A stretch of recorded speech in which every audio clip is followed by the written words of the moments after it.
नमस्कार, ज्योतिष यात्रा में आप सभी का स्वागत है। हम चाहते हैं कि आपके जीवन में सुख आए, समृद्धि आए, शांति आए, वैभव आए और उसके लिए हम आपको देंगे ज्योतिष का सहारा। और आज भी आपको ज्योतिष का सहारा देने के लिए, आपके जीवन में प्रकाश लाने के लिए हमारे साथ मौजूद हैं श्री पी प्रकाश जी, जो कि एस्ट्रोलॉजर हैं, पामिस्ट हैं, वास्तु एक्सपर्ट हैं। स्वागत है आपका।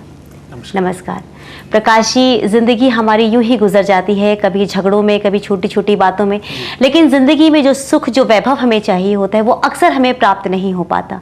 उसमें कहीं ना कहीं ज्योतिष का ही हाथ है कि ज्योतिष के द्वारा लोग जो है अपने जीवन में बदलाव ला सकते हैं।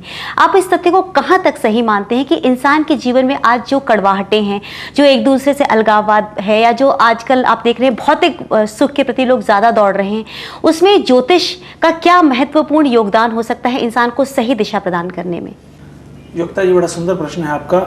आजकल की जिंदगी में हर व्यक्ति एक दूसरे से आगे निकलने की कोशिश में है, जिसकी वजह से ये परेशानियां आ रही हैं। और जहाँ तक प्रश्न ज्योतिष का है, ज्योतिष जैसा हमने पिछले कई प्रोग्राम में वर्णन किया है कि ज्योतिष आदमी की जिंदगी को सुचारू रूप से चलाने का एक माध्यम है। जी बिल्कुल।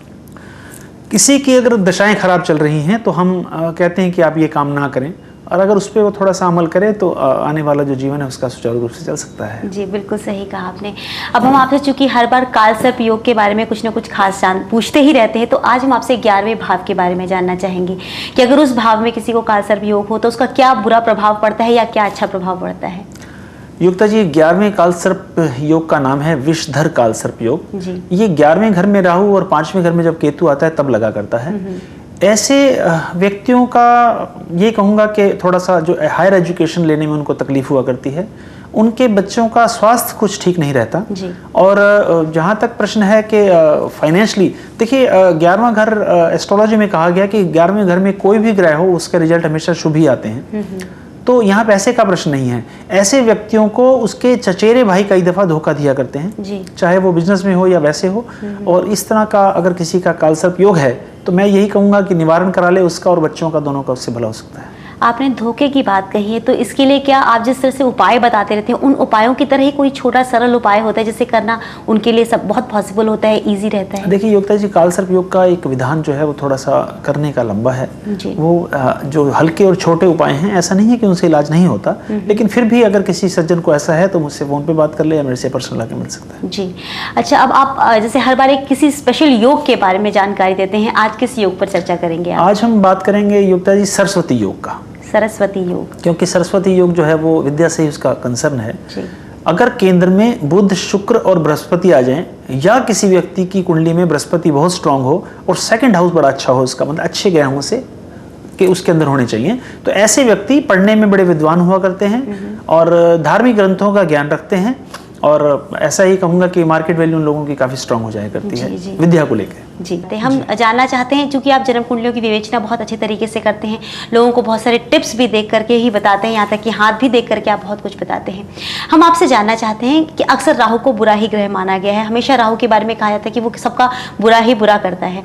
तो ये बताइए कि लड़कियों के 7th हाउस में अगर राहु हो तो क्या उनकी मैरिड लाइफ हमेशा खराब ही रहेगी? कोई उपाय ऐसा नहीं है जिसके माध्यम से उनकी लाइफ को सुचारू रूप से किया जा सकेगा?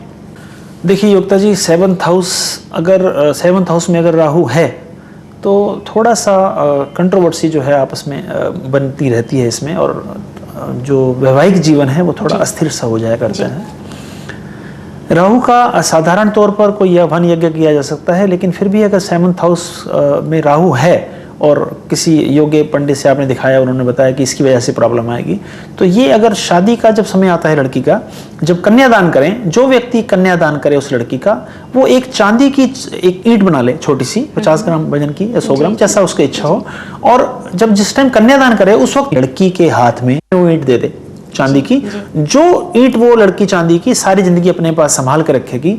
तो ऐसे बच्चों को अगर ऐसे हम कर दें तो 7th हाउस का राहु उसको सारी जिंदगी कभी तंग नहीं कर पाएगा, और उनकी जो मैरिड लाइफ में प्रॉब्लम वो सुचारू रूप से चल जाएगी उनकी। बिल्कुल बिल्कुल। लेकिन ये करना कन्यादान के वक्त है जी, उसके आगे पीछे करने से जी, कोई नहीं, लाभ कोई नहीं कोई प्राप्त लाभ नहीं होगा। है इसका। चलिए, आपने ये बहुत जो जरूरी सवाल था इसका आपने उत्तर हमें बता दिया। जी। अब और भी एक जरूरी सवाल है जो हमें पूछना बहुत जरूरी है आपसे। जैसे हमने पिछले कार्यक्रम में भी बात की थी कि कुछ लोगों के पास जन्म कुंडली अपनी नहीं होती है और उन लोगों को सिर्फ ये पता होता है कि वो किस राशि के हैं, बस उन्हें इतना ही ज्ञान होता है।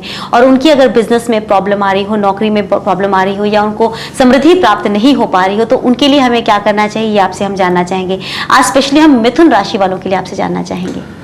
योक्ता जी, मिथुन राशि वाले के व्यक्ति जो हैं जिनके पास अपना जन्म कुंडली नहीं है, एक साधारण उपाय है कि एवरी वेडनेसडे को, मतलब बुधवार के दिन, अगर वो कुछ फूल हरे पत्तों समेत, मतलब फूल चाहे लाल है और हरे पत्ते उसके साथ जुड़े हुए होने चाहिए, उसको लाके अपने कार्यस्थल में अगर वो रख लेता है और ऐसा हर बुधवार को करे, तो देखेगा कि आने वाले समय के अंदर उसका जो प्रॉब्लम आ रही है उसमें कमी आ जाएगी। जी, आपने बहुत उम्दा तरीके से बता दिया। जिनके पास अपनी जन्म कुंडली नहीं है, प्रकाश जी, हमारे स्टूडियो में आने के लिए आपका धन्यवाद।